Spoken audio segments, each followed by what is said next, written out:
Bonjour, aujourd'hui nouvelle vidéo Toshiba satellite, pas d'affichage. Donc voilà le Toshiba, c'est un satellite L300. Satellite L300, le chargeur est branché. Voilà, le bouton d'allumage est là, le bouton témoin de charge. Le témoin de charge est bien allumé.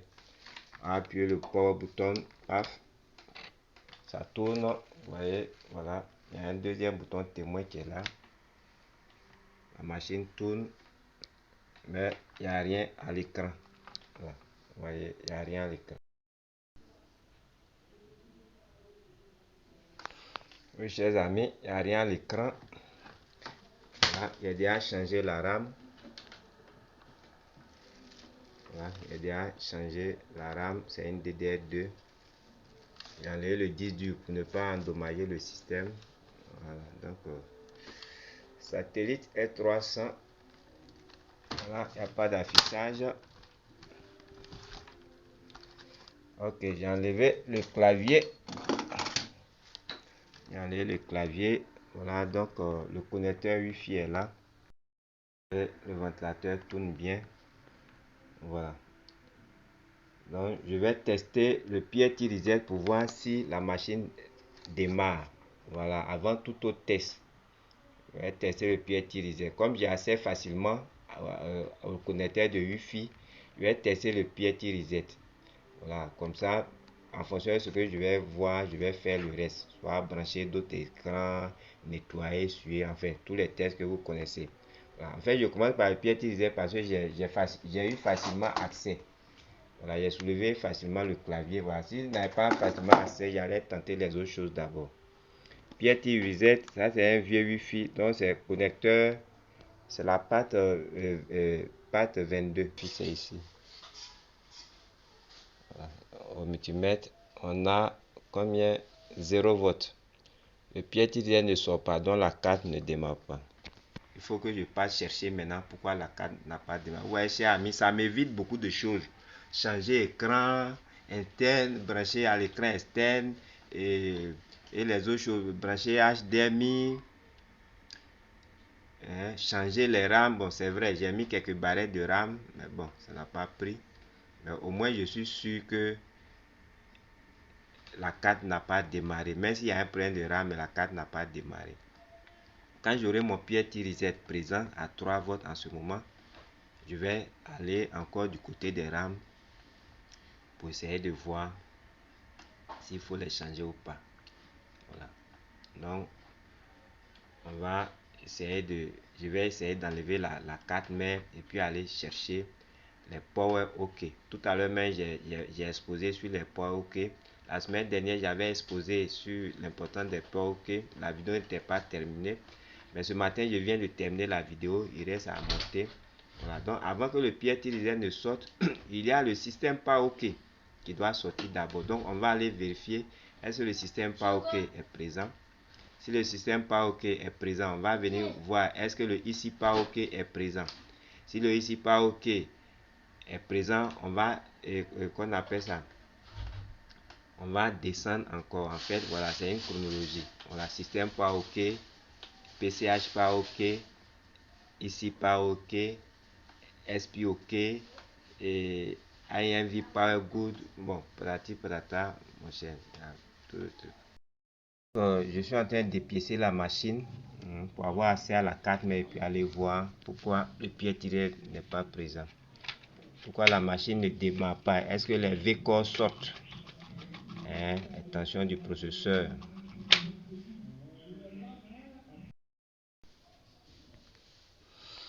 Voilà, j'ai pu enlever la carte. Voilà, je viens de brancher la LED témoin présente. Voilà, le bouton power est resté là-bas, mais je peux court-circuiter ici pour mettre la carte en marche. Voilà, j'ai essayé de court-circuiter ici. Donc, on va prendre les V-corps. Ici, je vois deux bobines ici. Voilà, ces deux grosses bobines là, sûrement, c'est les V-corps. Parce que je ne vois pas autre bobine ailleurs. Je vois. Dans tous les cas, le schéma est là. Voilà. Sur cette bobine, j'ai 0 volt. La deuxième bobine ici,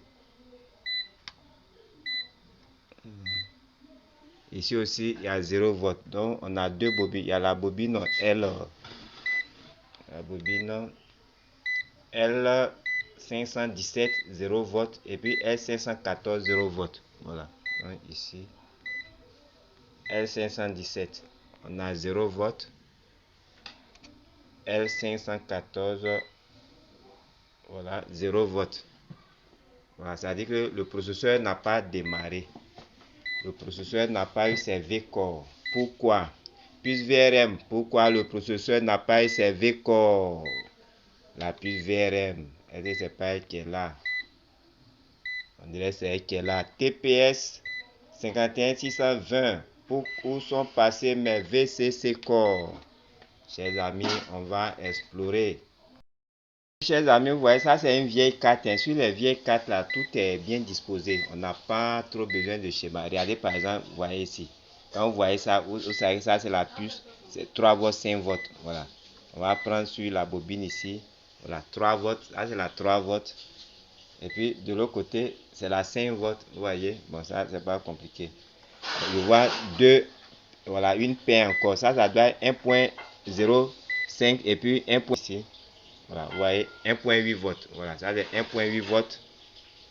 Et puis l'autre côté, c'est 1.05 volts. C'est en paire. Donc là, c'est pas compliqué. Voilà. Vous allez voir qu'ici, on aura la puce de charge quelque part ici. Voilà, ça doit être la puce de charge. Bon, moi, je suis en train de chercher la puce VRM. Un peu de lumière. Chers amis, j'oubliais, regardez le chargeur de mon client, Toshiba Satellite. Voilà, voilà le Toshiba qui est là. Vous voyez ce Toshiba. Voilà. Voilà le connecteur et regardez le chargeur. Vous voyez ce que le client a fabriqué. Dell. Voilà ce que. Voilà. Donc quand les gens ils bidouillent les cartes comme ça, après quand il y a les pannes là, et puis ils disent ils ne savent pas qu'est-ce qui se passe. Vous voyez, Dell. On bidouille. Voilà, on prend pour charger Toshiba. Mais comment la carte ne va pas prendre un coup? Bon là c'est les MOSFET. Voilà la puce VRM ici. C'est un TPS 51620. Voilà la puce VRM TPS 51620.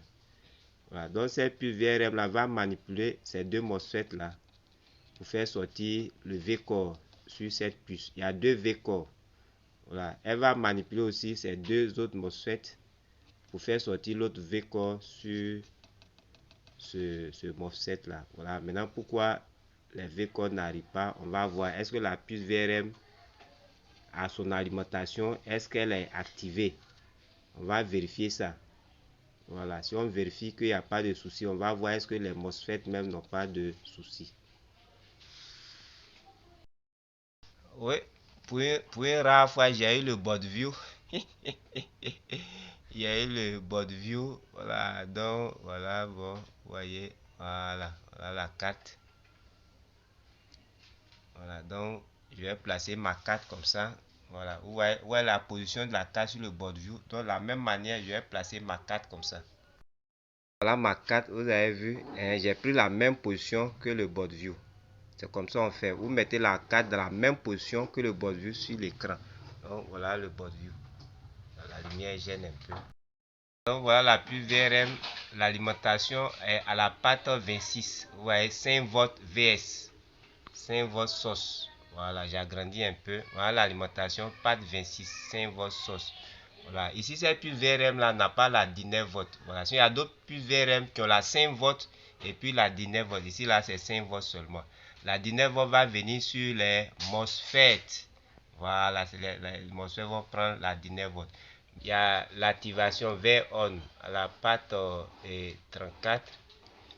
Activation à la pâte 34. Et puis les MOSFET.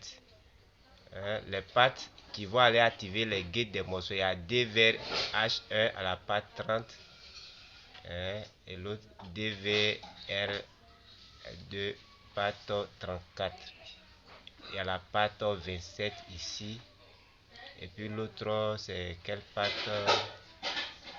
Voilà, patte 21. Voilà, donc nous c'est ces pattes là qui nous intéressent à faire les tests dessus. Le Power Good à la pâte 31. Voilà, pâte 31. Voilà. Donc, je passe sur le board view. Aujourd'hui, j'ai un board view donc je fais mon malin.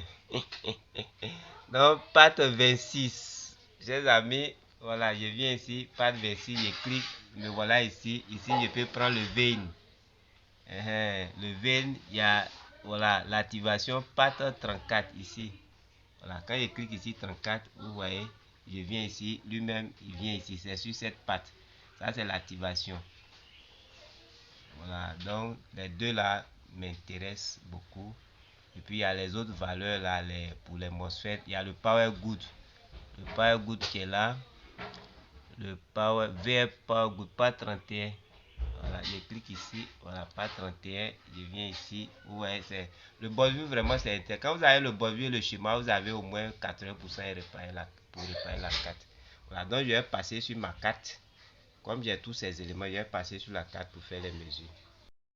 Alimentation, pâte 26, board view, ça ici. Donc ici, 10, 20, voilà, 21, 22, 23, 24, 25, voilà, 26. Voilà, je peux prendre sur ce condo là. Voilà, vous avez vu sur le bordure là, on peut prendre sur le condo.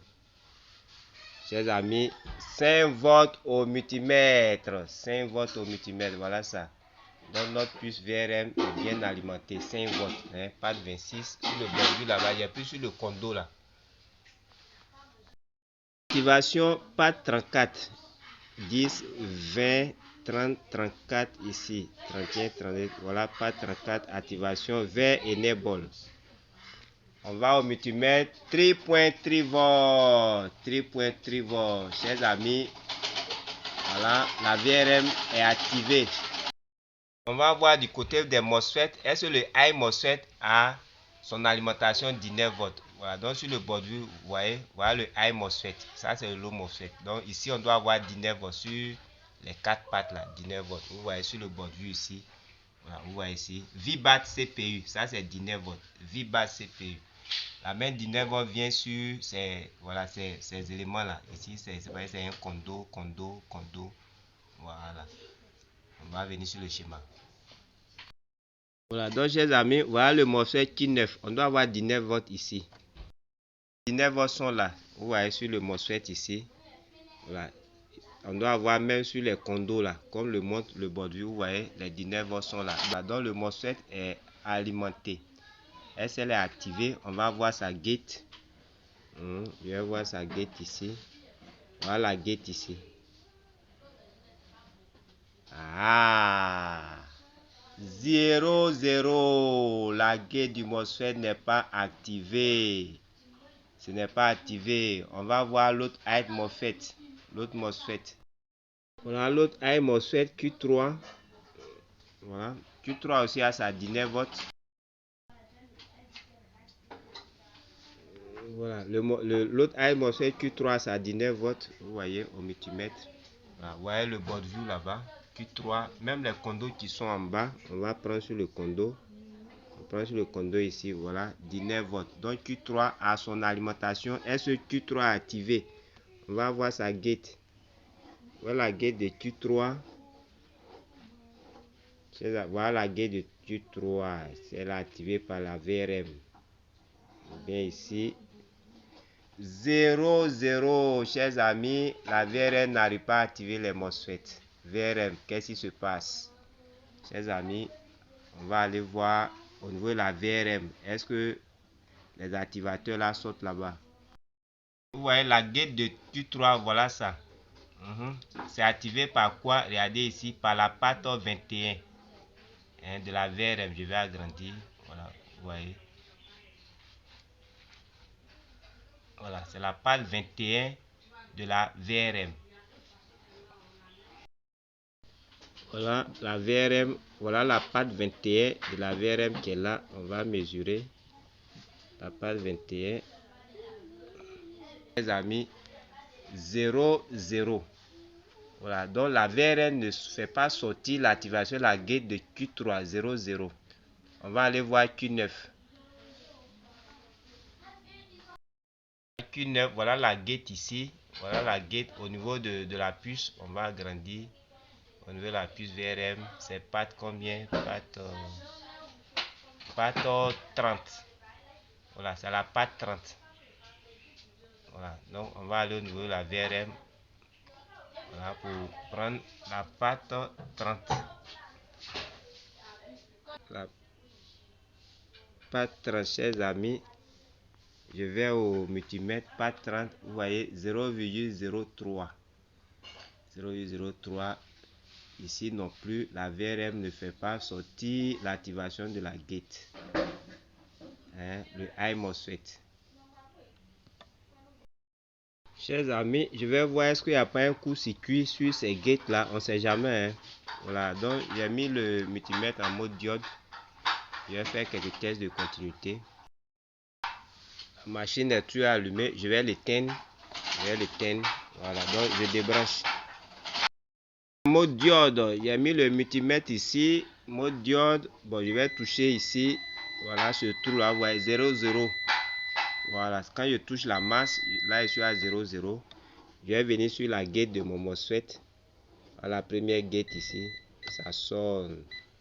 Est-ce que je suis à 0, 0? Non, chers amis, je suis à 0, 0, 12. Ça, c'est pas un court-circuit. C'est pas un court-circuit. Je vais sur l'autre MOSFET. Voilà, à la gate ici. 0011, ça, c'est pas un court-circuit. C'est parce que nous sommes proches du processeur. Ça, pour que ça soit un coup, il faut que ça soit 0, 0, 0. Vous voyez, quand je touche la masse, je vais toucher la masse ici. Vous voyez la masse, je suis à 0, 0. Voilà, donc, il ne faut pas se tromper. Quand on est autour du processeur, ça va sonner. Mais il faut que ça soit 0, 0. Chers amis, ma puce VRM n'arrive pas à activer les gates des MOSFET. Voilà, donc elle a un souci. Voilà, il faut que je cherche à changer cette puce. Elle a un souci. Parce qu'elle est bien alimentée, elle est bien activée. Voilà, maintenant pourquoi elle n'arrive pas à activer les MOSFET. Chers amis, ma puce VRM n'arrive pas à activer les gates des MOSFET. Voilà, donc elle a un souci. Voilà, il faut que je cherche à changer cette puce. Elle a un souci. Parce qu'elle est bien alimentée, elle est bien activée. Voilà, maintenant pourquoi elle n'arrive pas à activer les MOSFET, c'est qu'elle a un souci. Les amis, j'ai injecté, vous voyez, j'ai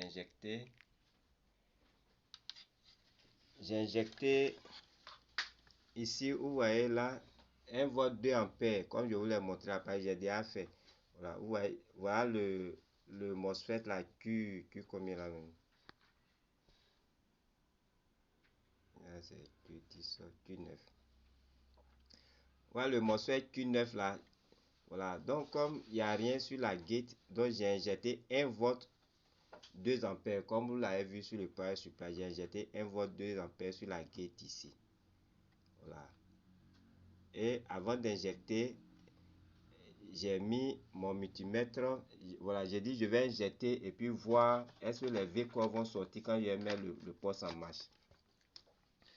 Voilà, donc qu'est-ce que j'ai fait? Donc j'ai mis le multimètre ici. Voilà, et puis j'ai injecté les 1 volt. Quand j'ai injecté, j'ai appuyé le bouton power. Et quand j'ai appuyé le bouton power au multimètre, j'ai eu 0,9 volts pendant 2 secondes.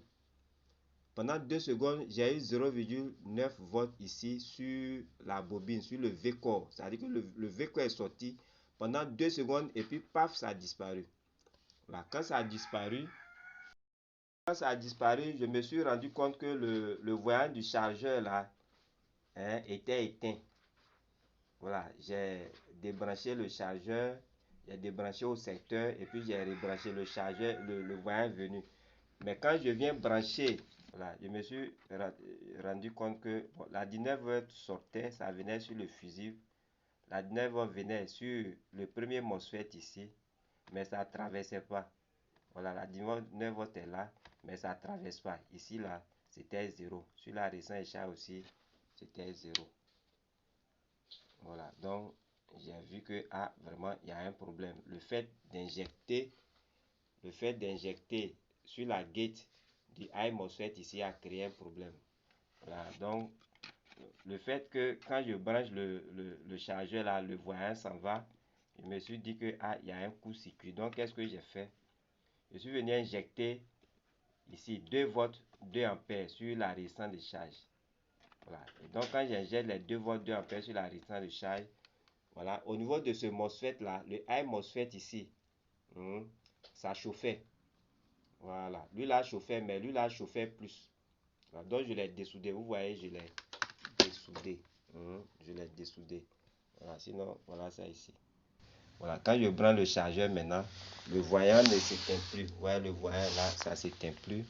Voilà, le courant passe. Vous voyez la LED. Voilà, le courant passe maintenant. Le courant passe maintenant. Donc ce que je vais faire, je vais changer le MOSFET là. Je vais changer le MOSFET pour voir. Changer le MOSFET. Changer le MOSFET. Maintenant, je prends le V-Core. Vous voyez, le V-Core, je suis à 0,702 sur la bobine 1. Sur la deuxième bobine, voilà, je suis à 0,701. Voilà, le processeur il chauffe bien. Bon, j'enlève le ventilateur, il chauffe, je vais éteindre. Je vais prendre le PIETY reset. Je vais prendre le PIETY reset et puis je vais éteindre. Le processeur chauffe, faut pas il va s'endommager. Voilà, je prends le PIETY reset. PIETY reset, chers amis. 3.3 volts, la carte a démarré. Donc, chers amis, le problème, c'était le MOSFET. Oui, c'était ce MOSFET là qui avait le souci. Voilà, voilà, c'était ce, oui, voilà ce MOSFET. Non, lui là, le high MOSFET au niveau de, voilà, de la coupe du processeur. Voilà, donc la carte est démarrée. On va voir le côté de l'affichage maintenant. Je vais brancher pour voir est-ce que la carte affiche. Oui, j'ai branché l'écran et il n'y a pas d'affichage. La carte n'affiche pas. Voilà, mais j'ai posté la vidéo pour la démarche diagnostique. Voilà, parce que moi, ce qui est important, c'est la démarche diagnostique. Voilà, donc on est parti d'une carte qui n'avait pas le PIETY reset, qui n'avait pas de V-Core. Et maintenant, on a pu rétablir les V-Core à 0.7. Puis le PIETY reset à 3 points. Vous voyez, voilà, ce qui est important, c'est la démarche. Voilà, il y a un problème d'affichage. Ces 2 jours, quand j'aurai un bout de temps, je vais plancher sur ce problème-là. Voilà, parce que les histoires de démarrage, là, ça c'est simple, c'est pas compliqué. Mais l'affichage, il y a beaucoup de choses qui rentrent en ligne de compte. Ça demande encore un moment de concentration. Voilà, alors que actuellement là, je suis un peu chargé. Il faut préparer les cours, il faut donner les cours, il faut recevoir les appels. Donc voilà, j'ai pas assez de temps. Voilà, quand il y a un bout de temps, les cartes traînent. Hein. Voilà, quand il y a un bout de temps, je prends une carte. Bon, j'essaie de voir. Voilà, donc chers amis, voilà, je veux que vous reteniez la démarche diagnostique. Honnêtement, les 0.7 là, je trouve que c'est un peu petit. Voilà, comme je l'ai dit, quand j'avais injecté sur la gate, j'avais vu 0.9.